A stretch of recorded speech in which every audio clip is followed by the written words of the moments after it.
दीवान institute के YouTube channel में मैं फिरोज अहमद आपका स्वागत करता हूं।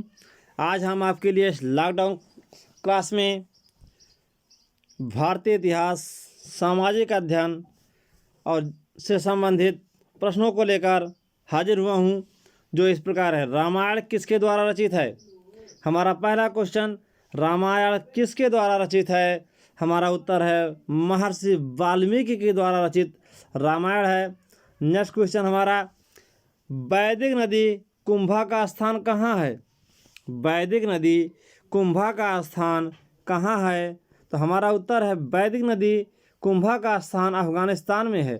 हमारा नेक्स्ट क्वेश्चन, चरक संहिता किससे संबंधित है? चरक संहिता किससे संबंधित है? तो उत्तर है हमारा चिकित्सा से। चरक संहिता चिकित्सा से संबंधित है। हमारा अगला प्रश्न है, यज्ञ संबंधी विधि विधानों का पता किस वेद से चलता है? यज्ञ संबंधी विधि विधानों का पता किस वेद से चलता है? तो ये है यजुर्वेद। हमारा नेक्स्ट है, वैदिक युग की सभा क्या कहलाती थी? वैदिक युग की सभा क्या कहलाती थी? तो वैदिक युग की सभा मंत्रि परिषद कहलाती थी। हमारा अगला प्रश्न है, किस वेद में जादुई माया और वशीकरण का वर्णन किया गया है?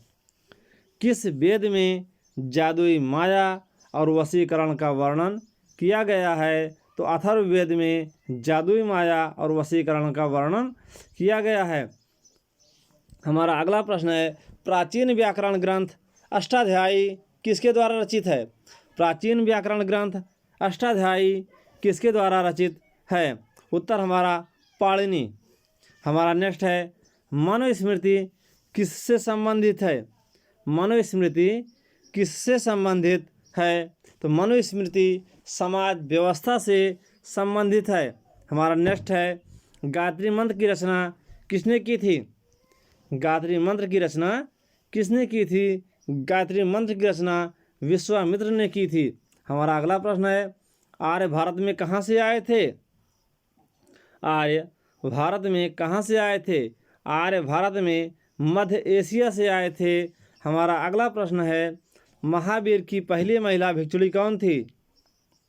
महावीर की पहली महिला भिक्षुणी कौन थी? तो चंदना महावीर की पहली महिला भिक्षुणी थी। हमारा नेक्स्ट है, सबसे प्राचीनतम राजवंश कौन सा है? सबसे प्राचीनतम राजवंश मौर्य वंश है। हमारा नेक्स्ट है, मौर्य साम्राज्य की स्थापना किसने की? मौर्य साम्राज्य की स्थापना चंद्रगुप्त मौर्य ने की थी। नेक्स्ट हमारा, मौर्य वंश की स्थापना कब की गई? मौर्य वंश की स्थापना कब की गई? तो मौर्य वंश की स्थापना 322 ईसा पूर्व में चंद्रगुप्त मौर्य द्वारा की गई। हमारा नेक्स्ट है, कौटिल्य या चाणक्य किसका प्रधानमंत्री था?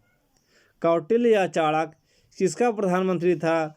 तो कौटिल्य या चाणक्य चंद्रगुप्त मौर्य का प्रधानमंत्री था। और चाणक्य का दूसरा नाम क्या था? चाणक्य का दूसरा नाम विष्णुगुप्त था। चाणक्य का दूसरा नाम विष्णुगुप्त था। हमारा अगला प्रश्न है, चंद्रगुप्त के शासन विस्तार में सबसे अधिक मदद किसने की? चंद्रगुप्त के शासन विस्तार में सबसे अधिक मदद किसने की? चंद्रगुप्त के शासन विस्तार में सबसे अधिक मदद चाणक्य ने की थी। हमारा अगला है, किसकी तुलना मैकियावेली के प्रिंस से की जाती है? किसकी तुलना मैकियावेली के प्रिंस से की जाती है? तो कौटिल्य के अर्थशास्त्र की तुलना मैकियावेली के प्रिंस से की जाती है। हमारा अगला प्रश्न है, किस शासक ने सिंहासन पर बैठने के लिए अपने बड़े भाई की हत्या कर दी थी? किस शासक ने सिंहासन पर बैठने के लिए अपने बड़े भाई की हत्या कर दी थी? तो है सम्राट अशोक ने सिंहासन पर बैठने के लिए अपने बड़े भाई की हत्या कर दी थी। हमारा अगला प्रश्न है, सम्राट अशोक की उस पत्नी का नाम क्या था जिसने उसे प्रभावित किया था?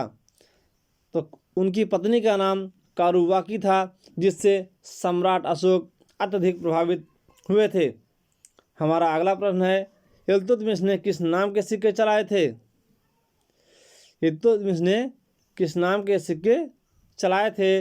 इल्तुतमिश ने पीतल एवं टंका के सिक्के चलाए थे। यहाँ पर बाई मिस्टेक जीतल हो गया, ये पीतल है। हमारा नेक्स्ट है, जलालुद्दीन फिरोज खिलजी दिल्ली की गद्दी पर कब बैठा? जलालुद्दीन फिरोज खिलजी दिल्ली की गद्दी पर कब बैठा? सन 1290 ईस्वी में जलालुद्दीन फिरोज खिलजी दिल्ली की गद्दी पर बैठा। हमारा अगला प्रश्न है, सुल्तान बनने से पहले जलालुद्दीन क्या था? सुल्तान बनने से पहले जलालुद्दीन बुलंदशहर का इफ्तादार था। हमारा अगला प्रश्न है, नवीन मुसलमान किसे कहा गया है? नवीन मुसलमान किसे कहा गया है? तो दिल्ली में बसने वाले मंगोलों को नवीन मुसलमान कहा गया है। अगला प्रश्न है, किसने जलालुद्दीन फिरोज खिलजी की हत्या कर दिल्ली की गद्दी हासिल की? किसने जलालुद्दीन फिरोज खिलजी की हत्या कर दिल्ली की गद्दी हासिल की? तो उनका भतीजा अलाउद्दीन खिलजी सन 1296 ईस्वी में जलालुद्दीन फिरोज खिलजी की हत्या कर दिल्ली की गद्दी पर बैठा। हमारा अगला प्रश्न है, जलालुद्दीन खिलजी के शासन में अलाउद्दीन क्या था? जलालुद्दीन खिलजी के शासन में अलाउद्दीन क्या था? अलाउद्दीन कड़ा मानिकपुर का सूबेदार था। अलाउद्दीन कड़ा मानिकपुर का सूबेदार था। हमारा अगला प्रश्न है, सिकंदर सानी की उपाधि किसने ग्रहण की? सिकंदर सानी की उपाधि किसने ग्रहण की? सिकंदर सानी की उपाधि अलाउद्दीन खिलजी ने ग्रहण की। हमारा अगला प्रश्न है, अलाउद्दीन ने कौन सा सिद्धांत चलाया था? अलाउद्दीन ने कौन सा सिद्धांत चलाया था? अलाउद्दीन ने दैवी अधिकार सिद्धांत को चलाया था। हमारा अगला प्रश्न है, अलाउद्दीन खिलजी ने सेना में कौन सी प्रथा शुरू की? अलाउद्दीन खिलजी ने सेना में कौन सी प्रथा शुरू की? तो उत्तर है हुलिया रखने की प्रथा अलाउद्दीन खिलजी ने सेना में शुरू की थी। हमारा अगला है, खिलजी वंश में घोड़े को दागने की पद्धति किसने शुरू की?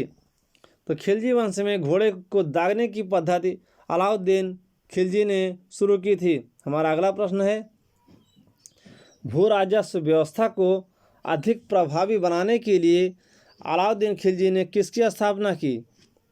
भू राजस्व व्यवस्था को अधिक प्रभावी बनाने के लिए अलाउद्दीन खिलजी ने किसकी स्थापना की?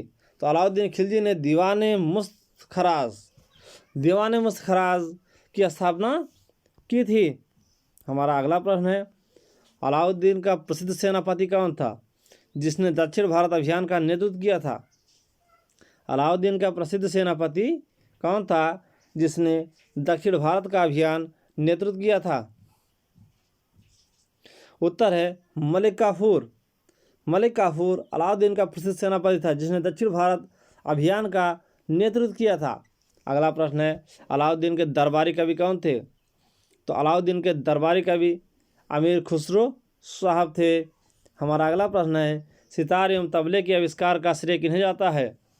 सितार एवं तबले के आविष्कार का श्रेय अमीर खुसरो को जाता है। हमारा अगला प्रश्न है, इब्न बतूता की पुस्तक रेहला में किस शासक की घटनाओं का वर्णन है? इब्न बतूता की पुस्तक रेहला में किस शासक की घटनाओं का वर्णन है? मोहम्मद तुगलक के शासक की घटनाओं का वर्णन है। मोहम्मद तुगलक के शासनकाल की घटनाओं का वर्णन किया गया है। हमारा अगला प्रश्न है, किस शासक ने कृषि उत्पादन में वृद्धि की ओर सबसे पहले ध्यान दिया? किस शासक ने कृषि उत्पादन में वृद्धि की ओर सबसे पहले ध्यान दिया? तो उत्तर है हमारा गयासुद्दीन तुगलक। नेक्स्ट हमारा, गयासुद्दीन तुगलक ने किस नगर की स्थापना की? गयासुद्दीन तुगलक ने किस नगर की स्थापना की? तो गयासुद्दीन तुगलक ने तुगलकाबाद की स्थापना की। हमारा अगला प्रश्न है, मोहम्मद बिन तुगलक को किस नाम से जानते हैं? मोहम्मद बिन तुगलक को किस नाम से जानते हैं? मोहम्मद बिन तुगलक को जूना खां के नाम से जाना जाता है। हमारा अगला प्रश्न है, दिल्ली के सुल्तानों में ऐसा कौन था जिसने योग्यता के आधार पर पद देना प्रारंभ किया? दिल्ली के सुल्तानों में ऐसा कौन था जिसने योग्यता के आधार पर पद देना प्रारंभ किया? मोहम्मद बिन तुगलक दिल्ली के सुल्तानों में वह एकमात्र शासक था जिन्होंने योग्यता के आधार पर पद देना प्रारंभ किया था। हमारा अगला प्रश्न है, मोहम्मद बिन तुगलक के शासन में किसने दक्षिण में स्वतंत्र राज्य विजयनगर की नींव रखी? मोहम्मद बिन तुगलक के शासन काल में किसने दक्षिण में स्वतंत्र राज्य विजयनगर की नींव रखी? तो हरिहर और बुक्का नामक दो व्यक्तियों ने विजयनगर राज्य की नींव रखी। दोस्तों, हमारा वीडियो कैसा रहा? हम आशा करते हैं आपको हमारा वीडियो अच्छा लगा होगा। आप हमारे इस चैनल को सब्सक्राइब कीजिए, लाइक कीजिए और शेयर कीजिए। आप हमारे इस चैनल के सब्सक्राइब के बगल वाली जो घंटी की है उसको दबाना बिल्कुल ना भूलें, जिससे हमारा वीडियो आपको समय समय पर मिलता रहे। और हमारे पिछली वीडियो देखने के लिए हमारे डिस्क्रिप्शन में दिए गए लिंक पर आप क्लिक करके हमारे पिछली वीडियो को देख सकते हैं। धन्यवाद।